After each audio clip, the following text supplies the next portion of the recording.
Saudara-saudari yang terkasih, selamat pagi berkah dalam. Sudah kita memberi senyum hari ini, Kamis 13 Oktober 2022. Salam sukacita dan salam sehat untuk kita semua. Kita awali permenungan kita hari ini dengan tanda kemenangan Kristus. Dalam nama Bapa dan Putra dan Roh Kudus. Amin. Permenungan kita diambil dari Injil Lukas bab 11 ayat 47 sampai 54. Celakalah kamu, sebab kamu membangun makam nabi-nabi, tetapi nenek moyangmu telah membunuh mereka. Dengan demikian, kamu mengaku bahwa kamu membenarkan perbuatan-perbuatan nenek moyangmu, sebab mereka telah membunuh nabi-nabi itu dan kamu membangun makamnya. Sebab itu, hikmat Allah berkata, Aku akan mengutus kepada mereka nabi-nabi dan rasul-rasul, dan separuh dari antara nabi-nabi dan rasul-rasul itu akan mereka bunuh dan mereka aniaya, supaya dari angkatan ini dituntut darah semua nabi yang telah tertumpah sejak dunia dijadikan, mulai dari darah Habel sampai kepada darah Zakaria yang telah dibunuh di antara mezbah dan rumah Allah. Bahkan aku berkata kepadamu, semuanya itu akan dituntut dari angkatan ini. Celakalah kamu, hai ahli-ahli Taurat, sebab kamu telah mengambil kunci pengetahuan.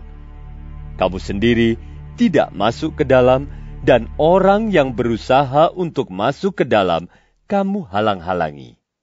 Dan setelah Yesus berangkat dari tempat itu, ahli-ahli Taurat dan orang-orang Farisi terus-menerus mengintai dan membanjirinya dengan rupa-rupa soal.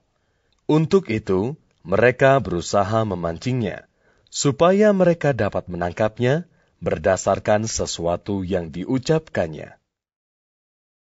Saudaraku terkasih, dalam bacaan Injil hari ini kita mendengar kecaman Yesus pada orang Farisi dan para ahli Taurat. Kecaman ini adalah lanjutan kutipan Injil kemarin. Yesus mengecam kepalsuan dan kemunafikan mereka. Celakalah kalian sebab kalian membangun makam bagi para nabi, padahal nenek moyangmu lah yang telah membunuh mereka. Kecaman hari ini semakin keras karena mereka seharusnya menjadi contoh, menjadi panutan, tapi justru mereka yang seringkali tidak melakukan. Yesus tidak hanya mengecam, tapi juga mengutuk. Yesus sangat tegas terhadap kesalahan dan ketidakbenaran. Ia tidak pernah kompromi dengan hal-hal yang tidak baik, dengan hal-hal yang jahat. Ia selalu mengatakan tegas. Yang baik katakan baik, yang tidak katakan tidak. Saudaraku terkasih, kecaman Yesus ini menarik untuk kita renungkan. Rupanya Yesus tidak hanya mengecam orang Farisi, tapi juga kita. Sebab kita seringkali kompromi dengan kejahatan, dengan ketidakbenaran, dengan kepalsuan dalam hidup.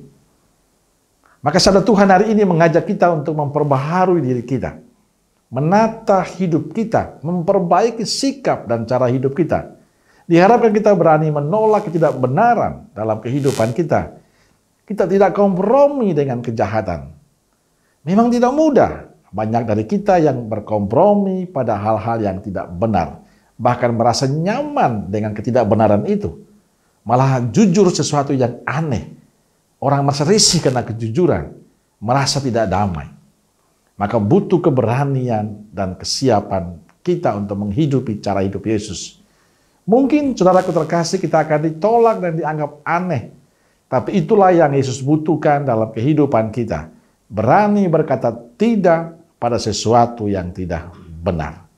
Semoga sabda Tuhan hari ini membangun semangat baru, membangun budaya baru pada diri kita, orang-orang yang percaya, orang-orang yang mengagumi Yesus, untuk menghidupi cara hidup Yesus, berani mengatakan tidak pada ketidakbaikan, berani mengatakan tidak pada ketidakjujuran, berani mengatakan tidak pada ketidakbenaran. Supaya kita menjadi sesuatu yang berarti, sesuatu yang berguna bagi banyak orang dalam kehidupan kita. Dan Yesus telah memberi contoh untuk kita. Tinggal sekarang Beranikah kita untuk mengatakan tidak pada kejahatan? Beranikah kita untuk mengatakan tidak pada ketidakbenaran? Keputusan ada di tangan kita. Tapi ingat, kita adalah murid Yesus yang seharusnya menjadi berkat bagi sesama. Maka kita harus berani untuk menolak segala sesuatu yang menjauhkan kita dari Tuhan. Amin. Semoga Allah yang Maha Kasih memberkati saudaraku sekalian, Bapa, Putra, dan Roh Kudus. Amin. Keluarga Kudus Nazaret, doakanlah kami. Amin. Berkah dalam.